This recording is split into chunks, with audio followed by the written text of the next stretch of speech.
বহুল আলোচিত ও প্রতীক্ষিত জাতীয় সংসদ নির্বাচনের আনুষ্ঠানিক তারিখ কবে ঘোষণা হবে সেদিকেই চোখ সবার। এ নিয়ে একটি আভাসও মিলেছে।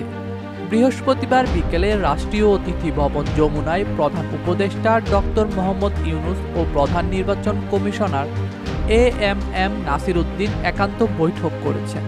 যদিও বৈঠক শেষে কোনো পক্ষই গণমাধ্যমে আনুষ্ঠানিক বক্তব্য দেয়নি। তবে রাজনৈতিক বিশ্লেষকরা মনে করছেন এই বৈঠকই হতে পারে ভোটের সময়সূচি ঘোষণার ঠিক পূর্ব মুহূর্তের শেষ আলোচনা, অর্থাৎ ভোটের তারিখ শীঘ্রই সামনে আসতে পারে।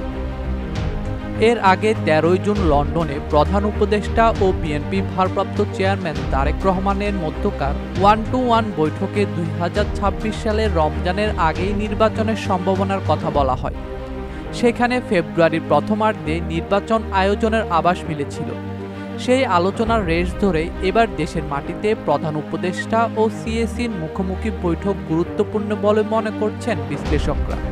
রাজনৈতিক বিশ্লেষক ডক্টর জাহেদুর রহমান বলেন, আমাদের বাস্তবতায় নির্বাচন কমিশনের সিদ্ধান্ত এখন অনেকটাই সরকারের ইচ্ছার সঙ্গে সঙ্গতিপূর্ণ হয়।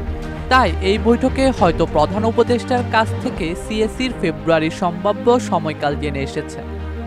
তিনি আরও জানান, ইসি আগেই ডিসেম্বরের জন্য প্রস্তুতি নিচ্ছিল, তবে এখন সেই প্রস্তুতির দিগন্ত হয়তো ফেব্রুয়ারির দিকে প্রসারিত হচ্ছে।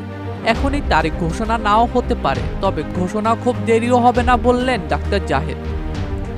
ঢাকা বিশ্ববিদ্যালয়ের রাষ্ট্রবিজ্ঞান বিভাগের অধ্যাপক কাজী মোহাম্মদ মাহবুবুর রহমান বলেন, লন্ডন বৈঠকের যৌথ বিবৃতিতে ফেব্রুয়ারির বিষয়টি উঠে এসেছিল। তাই প্রধান উপদেষ্টা ও সিএসির সাম্প্রতিক বৈঠকও সেই আলোচনার ফলো আপ বলে মনে হচ্ছে। নির্বাচনের সময় ঘোষণায় সুনির্দিষ্ট কোনো তারিখ না এলেও দেশ জুড়ে তৈরি হয়েছে নতুন এক প্রত্যাশা। এখনও অপেক্ষা রোববারে যেখানে হয়তো মিলবে নির্ধারিত সেই প্রতীক্ষিত দিনটির আভাস। ডেস্ক রিপোর্ট, দৈনিক দেশকা।